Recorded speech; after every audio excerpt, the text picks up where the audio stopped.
بسم اللہ الرحمن الرحیم۔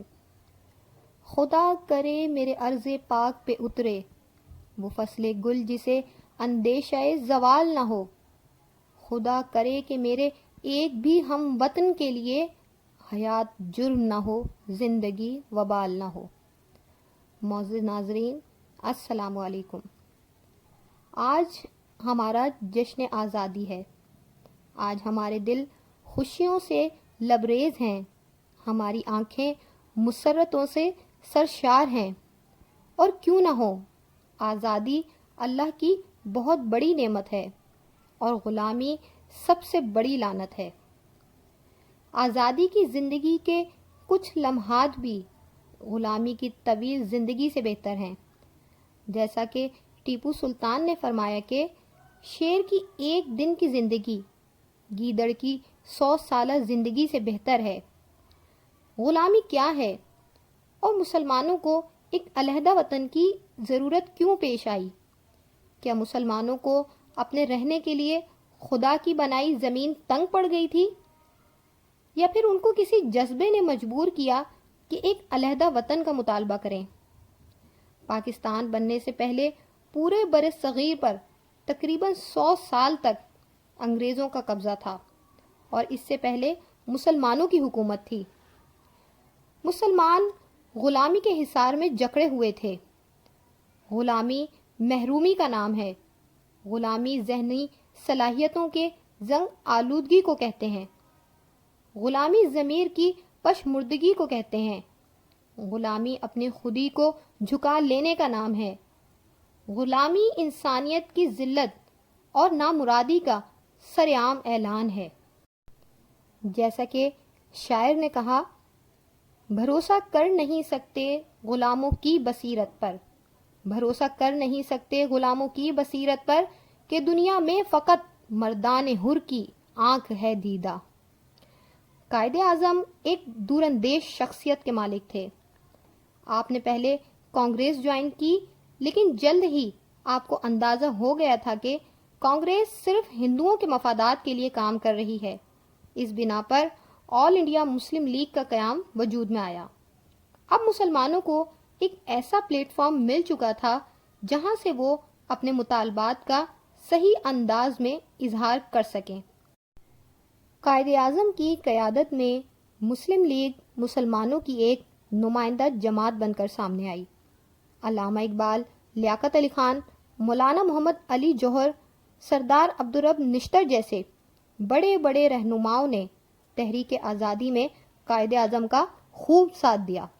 علامہ اقبال نے اپنی شاعری کے ذریعے مسلمانوں میں آزادی کا جذبہ بیدار کیا اور انہیں خواب غفلت سے جگایا۔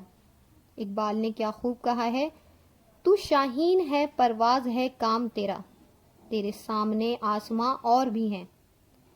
ایسی آپ کی شاعری نے مسلمانوں کو یہ احساس دلایا کہ ہمیں اب ایک علیحدہ وطن کی ضرورت ہے، اور اس کے لیے اب ہمیں گھروں سے نکلنا ہوگا، ان غلامی کی بیڑیوں کو توڑنا ہوگا۔ مسلمانوں کی انتھک محنت کے بعد آخرکار 14 اگست 1947 کا سورج طلوع ہوا، اور علامہ اقبال کا وہ خواب پورا ہوا جو انہوں نے مسلمانوں کی آزادی کے لیے دیکھا تھا۔ مسلمان اپنا گھر بار، اپنے اموال، اپنی جائیدادیں چھوڑ کر آخر کیوں آئے تھے؟ وہ سب ایک نظریے کے حامی تھے۔ وہ نظریہ جو قائد اعظم، علامہ اقبال اور دیگر تحریک آزادی کے رہنماؤں نے دیا تھا۔ کتنے ہی بچوں سے ان کے ماں باپ بچھڑ گئے، کتنی ہی ماؤں سے ان کے لال بچھڑ گئے، کتنی ہی بہنوں کی عزت و حرمت پامال کی گئی، لیکن کوئی بھی مصیبت، کوئی بھی پریشانی مسلمانوں کو ان کے وطن سے دور نہ کر سکی۔ قائد اعظم نے ایک موقع پر فرمایا تھا کہ اب کوئی بھی طاقت پاکستان کو بننے سے نہیں روک سکتی۔ 1947 سے پہلے ہی قائد اعظم کی طبیعت ناساز تھی، لیکن انہوں نے کسی کو اس بات کا علم نہ ہونے دیا اور اپنی بیماری کو چھپائے رکھا، کیونکہ وہ اس بات کو خوب جانتے تھے کہ اگر انگریزوں کو اس بات کا ذرا بھی پتہ چلا کہ قائد اعظم کسی بڑی بیماری میں مبتلا ہیں تو وہ پاکستان بننے کے اس عمل کو طول دینے کی کوشش کریں گے۔ بابائے قوم نے اپنی صحت، اپنی جان تک کی پرواہ نہ کی اور پاکستان بننے کے صرف 1 سال بعد ہی اس جہان فانی سے کوچ کر گئے۔ ہمیں چاہیے کہ قائد اعظم کے نقش قدم پر چلتے ہوئے اپنے ملک کی خدمت کریں۔